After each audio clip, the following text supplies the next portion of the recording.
Here's a rundown on some of our national and international headlines for this Tuesday morning. It is May 30th, 2017. That lawsuit by Benghazi families alleging that Hillary Clinton caused their deaths, well, it got dismissed by an Obama-appointed federal judge. And whether or not it had anything to do with the politics behind it, I think it was doomed to failure. I'll tell you about that in my commentary today.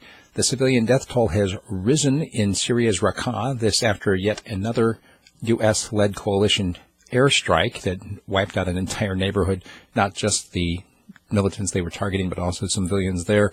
And also some of the civilians were apparently killed by a Kurdish group that's part of the Syrian Defense Forces as well. The India Army chief is defending the soldiers who tied a man to a vehicle to deter protests, saying that basically, look, we're fighting a non-traditional war here against our own citizens, and we need, quote, innovations. He said he wished they were shooting at them instead of throwing stones, because then he could do what he wants, unquote.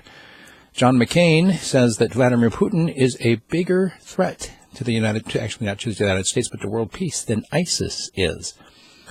A close friend of Trump is being investigated in Italy after an alleged $170 million tax evasion. Also, German leaders have stepped up their attacks on Trump, and Trump delivered a Memorial Day address after voicing support for his son-in-law, Jared Kushner.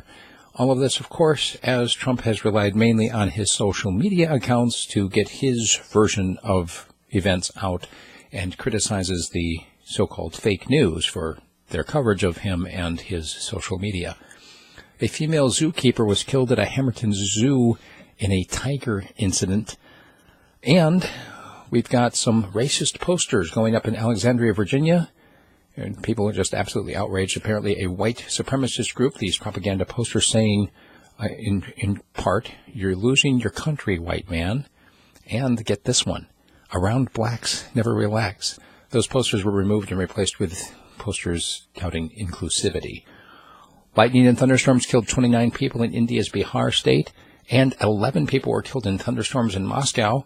Meanwhile, in Sri Lanka, hundreds of people, over 240 dead in flooding there as well. Just crazy weather worldwide.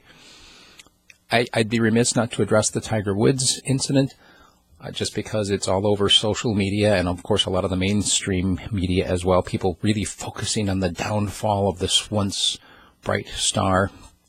He's a man, right? And as a man, he's got weaknesses.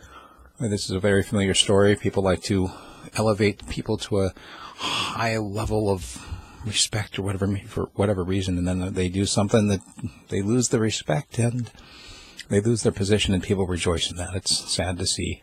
In Texas, there was a protest that interrupted a House session that then completely went downhill from there, involving scuffling between the lawmakers on the floor, and one allegedly threatening to shoot another one. And a Russian scientist is offering a method of creating clouds on Mars, basically putting some solar reflectors or something basically that takes the heat of the sun and boosts it up 3 to 5 times to melt the ice caps and put some of that ice that they think is on Mars into the atmosphere. And scientists say that they've spotted a potentially habitable super-Earth planet just 21 light years away. Do the math for just a moment. How many miles is a light year? That's how far light travels at the speed of light for an entire year. I'm not sure we're going to be seeing that in our lifetimes. Just something to keep in mind. Remember to check me out on my website, radiofreespeech.com. Tell all your friends, become a subscriber, and send me an email, steve@radiofreespeech.com.